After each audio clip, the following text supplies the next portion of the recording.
He was the most high-profile and controversial scalp at the New South Wales selection table. And now a new-look Jarryd Hayne had the chance to show Blues boss Ricky Stuart just what he was missing out on 48 hours out from this year's State of Origin opener. It was no surprise that the dynamic number one was heavily involved from the outset.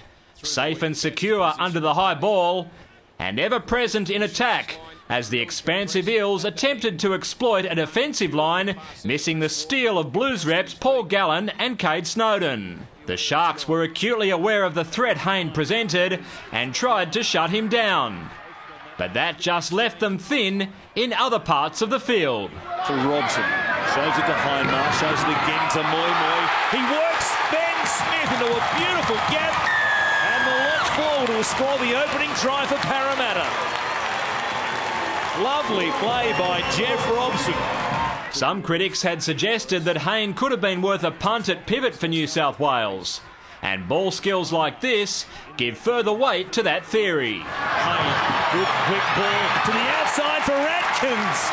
What a ball by Jarryd Hayne. And the Eels have their second try and a double-figure lead. The Blue and Golds were far from being a one-man band, though, as evidenced by this sensational cross kick by Casey Maguire. Puts an early kick on over the top for Luke Burns.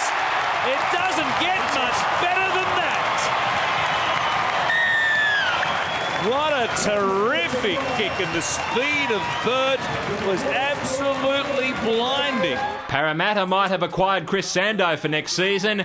However, their current halfback Jeff Robson was in superb touch, whether passing or grubbering. Away to Robson, who kicks for Chris Walker. He'll win the race, and he gets it down as well. The well-travelled Walker showed his enormous experience by timing his run to the millimetre and getting the green light from upstairs.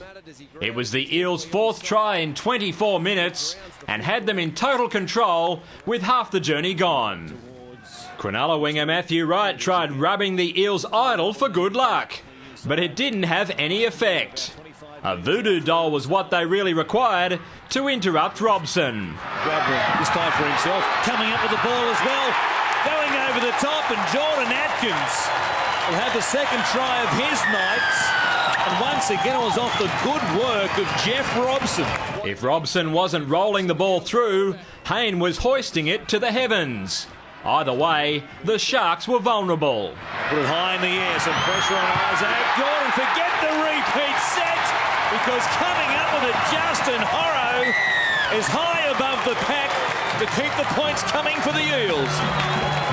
Para surrendered a sizable lead the previous weekend against the Cowboys, but there was never any threat of that happening here. Good hands, and it goes to Lasalo, who is away. He's got Walker on the outside, Bird on the inside. Go you good thing, Luke. Bird will score underneath the black dots. It had been a horrible trip west for the boys from the Shire, but at least they managed to avoid being totally embarrassed when former Eel Talima Tautai got over the line in the concluding minutes. 40 points to 6 was how it finished, with Luke Burt contributing half of that tally and Hayne putting his hand up for a New South Wales recall after overcoming his initial disappointment. This is the best way I can, sort of get my, obviously emotions back up, and it's always good winning at home for the fans. David Rowlands, Big Pond Sport.